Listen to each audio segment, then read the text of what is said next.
Bom dia, pessoal! Então, vamos para mais uma parte da aula sobre o reino protista, né?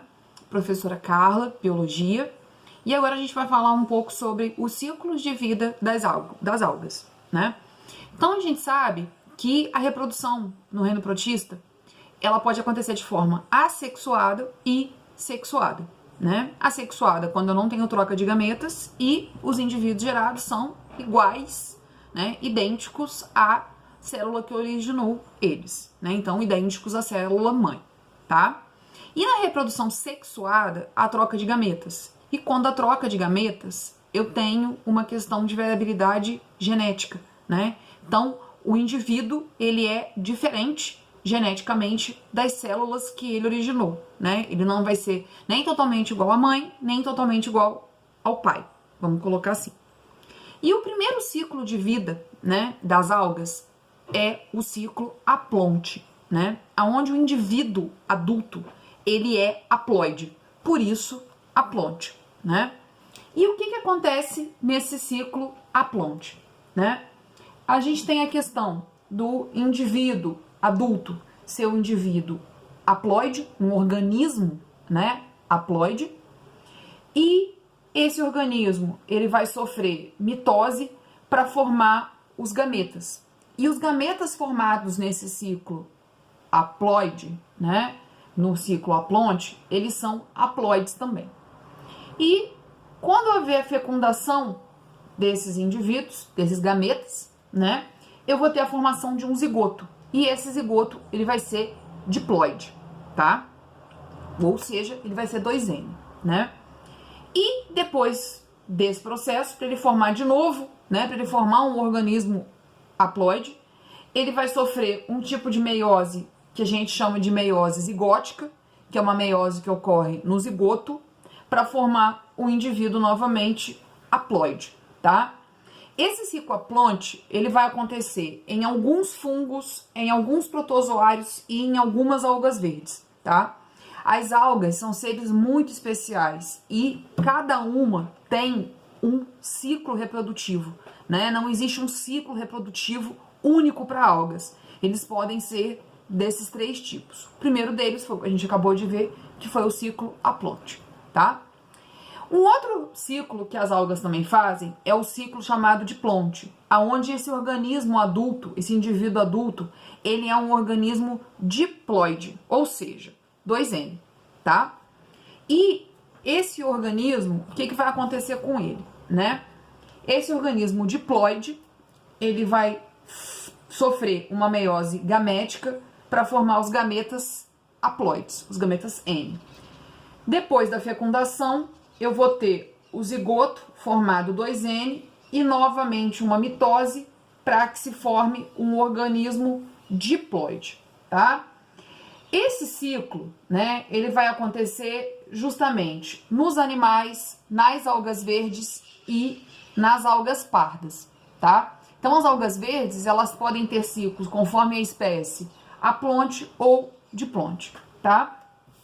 E o outro ciclo que a gente tem nas algas são os ciclos que juntam o haplonte com o diplonte, que é o que acontece em quase em todas as plantas, né? No lado das plantas acontece esse ciclo chamado haplonte-diplonte, ou também conhecido de uma forma um pouco mais antiga como haplodiplobionte, tá?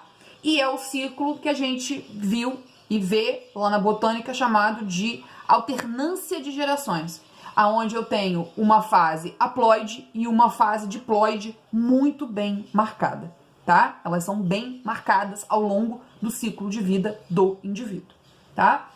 E eu tenho, né, a fase esporófito nas algas e nas plantas, que é a fase diploide, a fase 2N, tá? E vai haver a formação por meiose dos esporos que são haploides, que são N's, tá? Esses esporos, eles vão germinar, né? Eles vão cair no meio ambiente, na terra, na água, na neve, né? Onde esses indivíduos morarem. E vai acontecer a germinação, formando assim o gametófito, que é N, que é haploide. E esses gametas o gametófito vai formar os gametas, que vão continuar sendo haploides, E quando acontecer a fecundação, vai haver a formação novamente de um esporófito diploide, porque vai juntar o gameta N com outro gameta N para formar o esporófito 2N, tá? Uma coisa importante quando a gente fala de algas, né, e de outras e de plantas, é que é necessário 2 adultos para que isso esteja acontecendo, né? Aqui na ilustração eu não tenho 2 esporófitos, tá? Para a gente poder entender de uma forma mais clara, tá? Mas eu tenho 2 adultos para que haja essa formação do esporo, que tenha essa germinação, que forme o gametófito, que forme os gametas, tá? Então eu preciso de 2 indivíduos esporófitos aqui para formar os esporos e, consequentemente, os gametas. E nas plantas, a gente chama essa meiose que acontece no esporófito, que é diploide, para formar o esporo, que é haploide, de meiose espórica, justamente porque há a formação de esporos, né? Professora, quem são esses esporos, né? Nas angiospermas e gimnospermas é o grão de pólen, né? E os óvulos, os precursores de óvulos que estão lá dentro do ovário, né? E nas briófitas, nas algas, nas briófitas e nas pteridófitas são os esporos, né? Que nas pteridófitas é bem marcado, aqueles pontinhos pretos, escuros que eu tenho debaixo da folha das samambaias, né? Nas briófitas, se a gente conseguir abrir uma cápsula, né? A gente vê lá pelo microscópio que tem esporos ali dentro, e as algas também, né? A gente consegue identificar que elas têm alguma estrutura, né? As plantas e as algas têm estruturas portadoras de esporos, tá? Algumas estruturas são fechadas, né? Algumas algas a gente tem estruturas bem fechadas, que vão se abrir quando a planta, né? Quando o indivíduo entrar em reprodução, né? Na época da reprodução. E em outros indivíduos, esses esporos estão um pouco mais, vamos colocar, expostos, né? Que é o caso das pteridófitas, que são aquelas pontuações escuras abaixo da folha, tá? Esse ciclo haplodiplobionte não vai acontecer só em algas, ele também vai acontecer em todo o reino das plantas, tá? Então, briófitas, pteridófitas, gimnospermas e angiospermas também terão esse ciclo, tá? É só, né, mais uma coisa importante aí pra gente ver, né, observar que existe uma ligação entre os assuntos, né? Não é só algas que tem esse ciclo, todo o reino vegetal vai ter esse ciclo também. Tá bom, gente? Muito agradecida por mais essa aula.